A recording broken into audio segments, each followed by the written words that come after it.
ओम भूर्भुवस्वः तत्सवितुर्वरेण्यं भर्गो देवस्य धीमहि धियो यो नः प्रचोदयात्। उस प्राण स्वरूप दुखनाशक सुख स्वरूप श्रेष्ठ तेजस्वी पापनाशक देव स्वरूप परमात्मा को हम अपनी अंतरात्मा में धारण करें। वह परमात्मा हमारी बुद्धि को सतमार्ग की ओर प्रेरित करे। भाइयों बहनों, जय श्री राम, जय गुरुदेव, जय माँ आदिशक्ति। आप भाइयों बहनों की साधना से संबंधित जिज्ञासाओं का समाधान करते हुए मैं बहन संध्या जी के द्वारा पूछे गए महत्वपूर्ण प्रश्न पर विस्तार से आप सबको कुछ विशेष ज्ञान देना चाहता हूँ। बहन ने पूछा है, प्रणाम गुरुजी। प्रणाम बहन, प्रणाम। मैं यह जानना चाहती हूँ कि समाधि की अवस्था में पहुँचने के बाद क्या हमारी नॉर्मल लाइफ चेंज हो जाती है? बहन, समाधि में पहुँचने के बाद हमारी नॉर्मल लाइफ चेंज हो जाती है।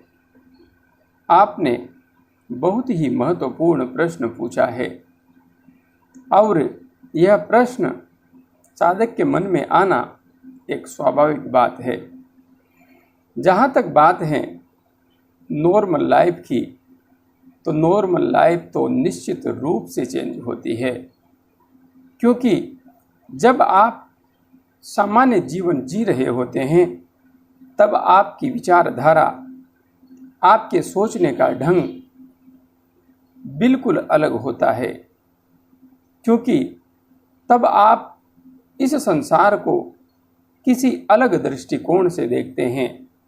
किंतु जब आप समाधि में पहुंच जाते हैं तो आपकी जो धारणाएं हैं, जो विचारणाएं हैं, जो आपकी आदतें हैं, जो आपकी रुचि है, वह सब कुछ परिवर्तित हो जाती है। सब कुछ परिवर्तित हो जाती है।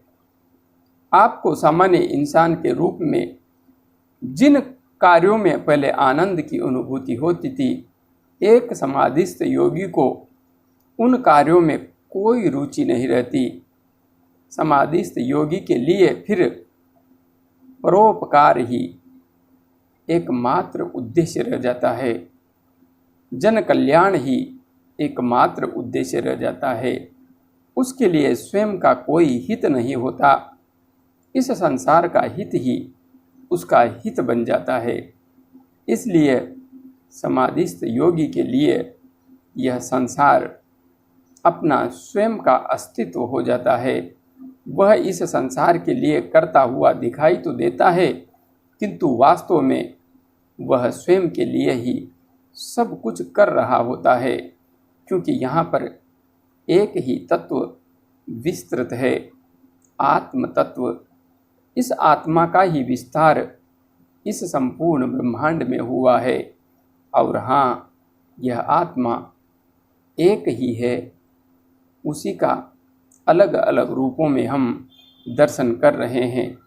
इसलिए जब योगी अपने अंतस्थ में उस दिव्य तत्व को जान लेता है, पहचान लेता है, तो उसे एहसास हो जाता है कि सब स्थान पर वही एक है।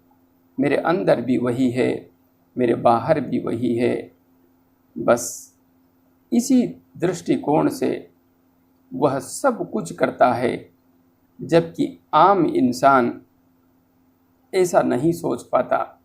आम इंसान खुदगर्जी में जीता है, अपने स्वार्थों में जीता है।